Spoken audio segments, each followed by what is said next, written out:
we had something that they wanted and they had something that we wanted. And we just stayed in touch and started sharing research and examples of how people were incorporating business for good and emotional intelligence into business. And they didn't care that Paul was a broke social worker living on a farm in northern New Mexico.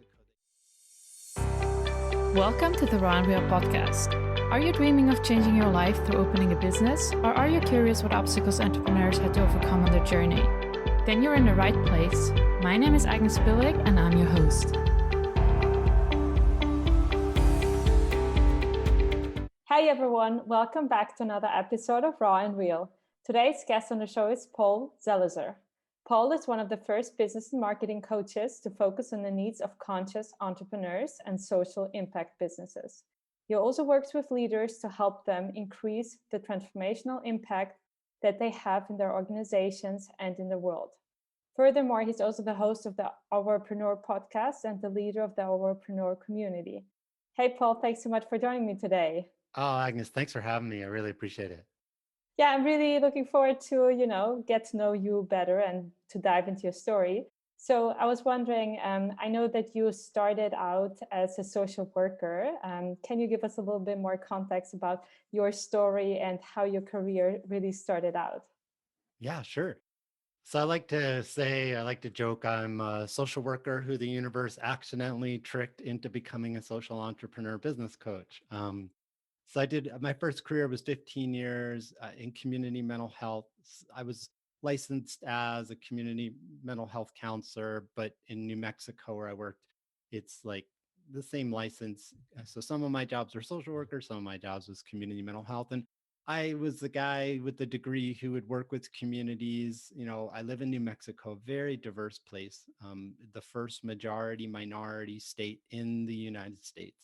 And so I was working with like the Indian reservations to bring restorative justice when young people were starting to get in trouble, and working with young men and engaging them as fathers when they hadn't had fathers who were very present or positive in their life. Just doing a lot of things with community, intergenerational violence and batterers intervention, all the hard things, substance abuse, all the hard things that communities were struggling with. And in New Mexico, we're one of the poorer states economically. So we were, using innovative solutions and trying things that were out of the box. And I was the white guy with a degree that would help communities that were oftentimes left out of, rural communities, Indian reservations, et cetera, who would be willing to show up and work with communities and try to advocate for judges and mental health leaders and schools and other systems like that communities were tired of seeing the same old thing and wanted to try new things. Wow, that sounds super interesting. So how was it for you back then? Because you mentioned you were the white guy with the degree. What was the reaction of those people around you? Well, first of all, from the community's perspective, they were like, all right, who is this guy and is he willing to listen? And I had some great mentorship about how to work in diverse communities, and made a lot of mistakes early on and still do at times. But I've tried to be somebody who's willing to listen, and rather than come, let me tell you how we're going to fix it, which is sometimes called saviorism. It much more like, hey, what's going on? How can I help? What are y'all already doing? What kind of things are you thinking about? So, over time, and especially if point of contact, like where the relationship would start, is that we share a concern for the young people of the community.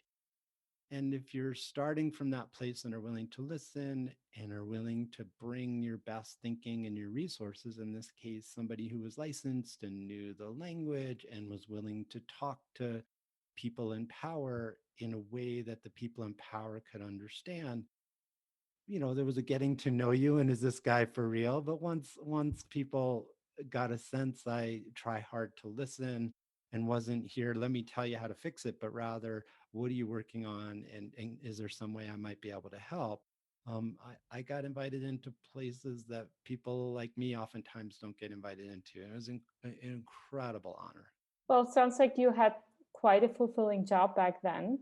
So what made you want to take the jump into entrepreneurship? Like, how did that all come together? Burnout was the short answer. Those are beautiful and complex issues to try to, and the communities were incredible, but you don't get paid much doing community work and social work. And by that time, 10, 12 years into my career, I had a daughter and suddenly I was a family man and da da da. And, being a social worker type person doesn't pay well in New Mexico and throughout most of the United States. And trying to do that really hard work. I was running a nonprofit by the end, I was trying to fundraise and do the hard work and like documentation and applying for a grant. It was exhausting. And just the what we would call compassion fatigue of like being present with really hard issues, beautiful people working to change them, but really hard issues all day, every day for I started the burnout like year 12 and it took me a couple of years to reinvent, but I was like, I got to get out of this. I can't do this really hard work and get paid barely enough to live on. That combination was exhausting. Yeah, I can imagine. So, what were the steps that you took in order to really start building something on your own? The universe conspired to help, Agnes. So I found myself, I lived in a very rural place at the time. There were like 2,000 people in the whole valley that I live. It was gorgeous. But it was north of Albuquerque, where I now live, along the Rio Grande, and eagles flying overhead for breakfast. Kind of, it was gorgeous. And I found myself living. I had a friend who was also pretty similar, reinventing himself. He had started, his name is Soren. He had started a nonprofit teaching incarcerated teens meditation and yoga and similar. And he had a kid and he got divorced and he burned out. So he got on Twitter very early on, like 2008. I opened my account and nobody in New Mexico knew what Twitter was in 2008. I mean, nobody, right? There was a very small community on social media, especially on Twitter, that was interested in conscious business and positive impact. But some of those people were very high leverage people. For instance, one of them was Tony Hsieh, the founder of Zappos, the internet shoe company. And at the time, people like that were finding each other on social media. And Tony invited us to go to Zappos. And they had a big positive psychology initiative and how they could grow the company and keep the company successful and employees really happy using positive psychology. And so Tony invited us to go to Zappos. So in So, 2009.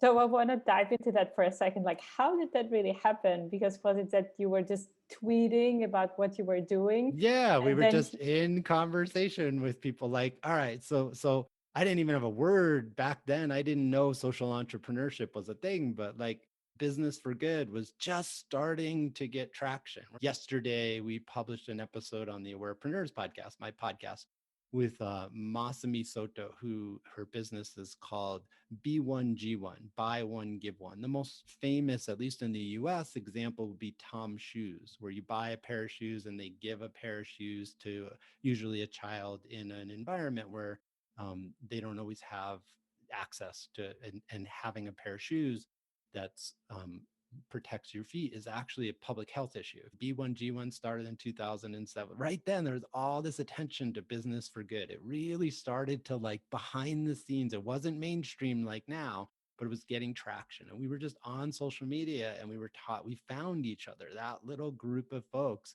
And then we went to Google and they had a search inside yourself program where they were teaching mindfulness and emotional intelligence. That was 2010. So suddenly we went from just like, all right, there's got to be a way to have a business for good. In other words, keep working on the same issues I did as a social worker, but do it in a business environment where there could be a little more sustainability, both for the communities and for the people doing the work. And it just kind of took off from, I mean, I could give you a lot more details, but the short answer is getting in relationship with people who were leaders who cared about these issues just opened up tremendous doors, tremendous. was it that you then started to interact with, for example, someone from Google, their posts on Twitter or LinkedIn back then Yeah, to so get like, on their oh, radar? look, here's a person. And back in the day, it's not like it is now, Agnes, where like Walmart has a green business initiative and Google is teaching mindfulness, and Google has a program, and now it actually split off. It's called the Search Inside Yourself Leadership Institute. Google's trained tens of thousands of their employees through the Search Inside Yourself program. But back in the day, everybody was playing their cards very close to their chest, because they're like, oh my gosh, the research on this stuff and the impact that's happening is incredible. But like, are we even allowed to talk about this? And are people going to freak out? Are they going to think we're like teaching religion at Google, or like positive psychology at Zappos while all our customers go away? And I had a master's degree in counseling, and Soren was a meditator, and I studied mindfulness professionally, and it was part of my graduate education. So we had something that they wanted, and they had something that we wanted, and we just stayed in touch and started sharing research and examples of how people were incorporating business for good and emotional intelligence into business. And they didn't care that Paul was a broke social worker living on a farm in northern New Mexico. They cared that I knew some research, and I was in the conversation and could pass on research and examples in an environment where people who were leading this stuff oftentimes didn't know each other. And as we started to find each other, those communities started to grow and become much more robust. They just were like, hey, so and so needs a coach. Do you have any interest? They're like, sure, I would do that. So I'm curious, like when you started out and really transitioned from social work, which is, I would say, quite far away from generally running a business, what were some of the mistakes that you made early on? Yeah, that were very crucial for you to learn from. One of the big ones was just a mindset one. There's a great book by Carol Dweck called Mindset, and she talks about the difference between a fixed mindset and a learning mindset. It's the core idea in that book. So I had a fixed mindset about business. I was like, well, I'm a social worker and I'm trying to get into business, but I don't have an MBA. I didn't get that gene. I don't know how to market. I don't have 20 years in corporate before I started my business. I'm just a social worker who's burned out and can't keep doing this community work thing. And I have to figure it out, and I want to figure it out, but I don't have that gene. And it created so much turbulence in my journey. A learning mindset is, oh, look at that. I know a lot of things, and actually some really cool people are finding that valuable. I also have a lot to learn about marketing and websites and pricing, and I had a lot to learn. But if I could have just, and now I'm much more intentional about saying, hey, if there's something I don't know, if I choose to dedicate the time and learn by getting a book or taking a course or hiring a coach, I can learn this. I'm a very competent person. I'm a master's degree. I've done a lot of cool things in my life. It's just I haven't learned it yet. But somehow early on, I was very fixed, and it created a lot of stress. Yeah, I mean, I can totally imagine. I'm also just curious, like one of your podcasts, Awarepreneurs, I heard that you talked about the fact that you can also partly convert clients from getting them on, as a guest, and then they partly like join your community or they take It coaching happened from you. yesterday. Well, that's a funny coincidence, I'd say. Well, I'm just very curious if you could share a little bit more about your strategy there. Well, one of the big things I've learned, Agnes, is to really let values lead first. I see so many people put strategies and tactics, and I'm totally down. Like, I love podcasting, and there's a real science to podcasting. It's not just like have a great conversation and throw it out there. So I'm not naive or disinclined to pay attention to science and tactics and strategy. But I do believe that in the entrepreneur world, so many people who are struggling are obsessed about tactics and strategies and are very under obsessed. I'm obsessed about values, and I also care about tactics and strategies. And for the easy way, or the more graceful way to have a podcast work as a business development tool, is to be obsessed about your values. What are we about as awarepreneurs, and what do we care about? In every episode, we talk about the intersection of conscious business, social impact, and awareness practices. That's what our community cares about. The world is in a really poignant moment, Agnes, and whether you look environmentally or what's happening with COVID, or you look at what's happening economically, or you look in the US, we're having this like historic racial reckoning here in the US. There's many, many poignant things going on. And my audience are the people who want to do something in very tangible ways to help move the needle in a positive direction. So when they're on the show and we're interviewing and we're talking and they have a book, they're looking at how do I really scale something? And so one of the things I do is I don't hear a lot of podcast hosts do this. I read my commercials live. So like if you were doing a commercial in the show, you'd say, I "Hold would on, just Paul, read that's a it. good." Yeah, You would yeah. just read it instead of cutting it in because I want my guests to hear what I'm pitching, and what I'm pitching is our podcast success team, which is how to impact oriented people. Remember who our guests are. People who really want to move the needle and make a bigger dent in the impact areas they want. And I tell them about the awesomeness of podcasting. Podcast listeners are they're early adapters of new ideas. They love innovation and they are natural leaders. So they distribute new ideas through their networks at work and in their personal networks. And they make more money, not a little bit more money, but a lot more money. And guests say, "Oh, can you help me with that? Can I join your podcast?" Not everybody, but literally it just happened yesterday. But again, it's not just the tactic of reading the commercial live so the guest gets to hear it as opposed to splicing it in, which is a tactic, or it works. Yes. But it works because of who's listening, who's our guests are, all of its values aligned. And then the tactics and strategies that we use in our business are, we don't have to force things or use as much muscle or even use as many tactics and strategies. They can be very light touch because we lead with values to the app. Like I'm obsessed about them. Yeah, that's an awesome tip. I really, really love it. I think it's super smart. So I'm also curious because you're working with entrepreneurs that are passionate about social impact. What do you think are some small things that other entrepreneurs can implement to be more conscious? Just yesterday, we published an episode by Masami Soto, and the title of the episode is Having Big Impact Through the Power of Small. What Masami is saying is start small. The power is through small. When you just say, all right, I'm going to take a stand and let the values lead. And I'm not just going to be one of those entrepreneurs who's just chasing the money, because I'm just going to be really upfront with you, Agnes. A large majority of people are using tactics and strategy in an entrepreneurial way to try to make more money with very little attention to values, other than what I call putting green lipstick on a pig and calling it a sustainable business model. That is not a sustainable business model, folks. You're just trying to jump on the I'm green, I'm values oriented too. The people who really do the work know the difference between somebody who, a pig with green lipstick on it, and somebody who's done the work. Social entrepreneurship is now one of the fastest majors on college campuses in terms of growth around the world. This is an exploding sector, and there are people who've done the deep work. Find your examples and find somebody who's really obsessed with the values and the positive impact, not the people who are just like, "Oh yeah, and by the way, if you talk about values, you'll sell more stuff." That we're past that point. That's not what the majority of social entrepreneur world want, right? And if somebody is like in that space and you're kind of like putting your toe in the water, and you're nervous, can actually have a business, I feel you.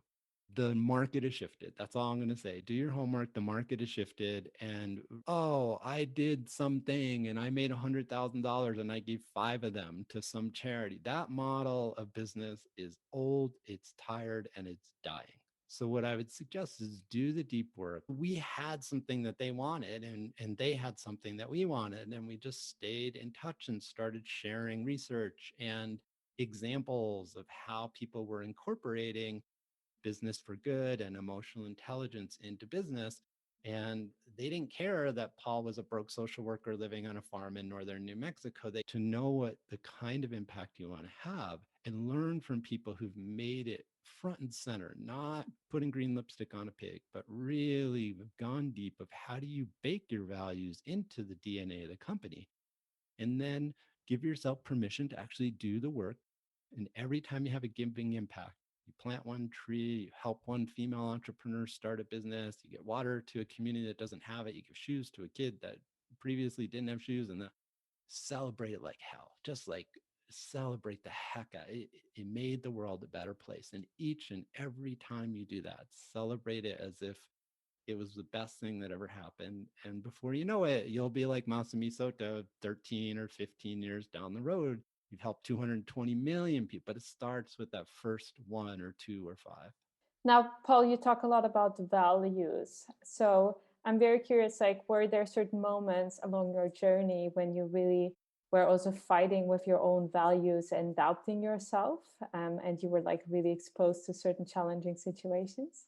Yeah, I mean, I got in early. In some ways, that's beautiful. And there's an incredible opportunity to being an early adapter to business for good and values-based business and social entrepreneurship. Not like that stuff didn't exist. But again, people go back to 2008 or 2007 or 2009 or 2010 when I was getting going. So I was trying to start a business in some ways a very new space. I'm talking like full on social entrepreneurship. That was a pretty new idea, at least in the US. But if you look, there weren't that many examples of very successful companies who were doing that. It was mostly the old business model. Think of a Bill Gates, go make a ton of gazillion dollars and then become start a charitable foundation and give your millions away, a small percentage of your millions. That's what business for good has looked like for generations. But the idea that you bake positive impact into a company, that's a pretty new idea from the mainstream business world, online or off. So here I was trying to like transition my career into a space where this was all just starting to brew. And if you go forward 5 years or now like 15 years, now it's everywhere. And companies that aren't paying attention are like, oh gosh, we better get on this because we're losing money to the companies that are doing it. So now it's a different environment. But yeah, it was incredibly challenging and scary. I didn't know what I was doing. I didn't have many examples. I'm a social worker. I don't know anything about business. I don't know how to market. I don't know how to build a web. I was a mess, Agnes. I was totally, fortunately, I had some great people around me and I listened to them.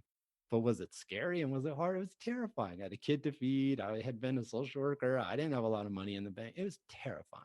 So was there a certain, thought or what was like keeping you really going, right? Because like you say, you had a kid, you didn't have a lot of money. How did you really make that through? When I look in my daughter's eyes, when I look in my nephew's eyes, when I think of the world, all the kids, I mostly work with kids and families. When I look in the eyes of the children and I look where we are, like this world is gorgeous and humans are screwing it up. And mostly we're screwing it up in the pursuit of business in a not very informed way. We're not letting values run our business. We're letting the dollar run our world. The chase for money running is ruining our world. And when I look into the eyes of my daughter or my nephew or all the generations, something has to change or we're going to run ourselves off an ecological cliff.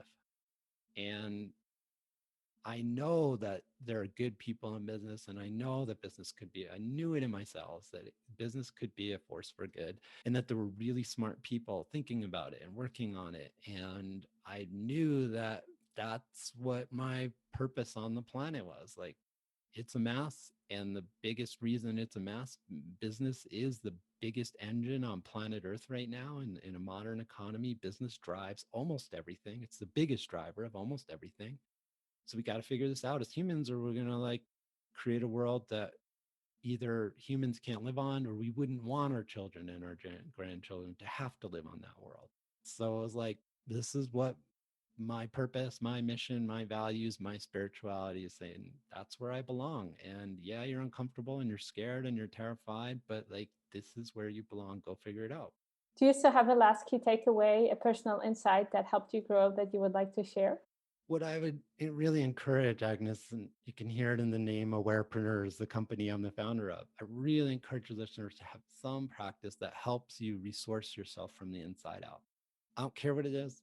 There's a gazillion of them out there. I'm not even going to mention the names because I'm not here to like sell you to my brand of awareness practice, but there are a gazillion of them out of there.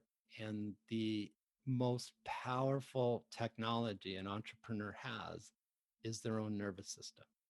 It's the most powerful technology we have, but we oftentimes are running our businesses with our nervous systems in a suboptimal state because we're not taking care of them. So find some practice that helps you optimize your own nervous system. If you want some ideas, feel free to reach out to me, but your listeners are smart. I think you know what I'm talking about. And how can people get in touch with you? Great way is through the Awarepreneurs website, awarepreneurs.com, or listen to our podcast. Awesome. Thanks so much for sharing all of your knowledge with us, Paul. I really appreciate it. And for everyone who's watching or listening, make sure to let us know in the comments below the video what insight you liked the most from today's episode.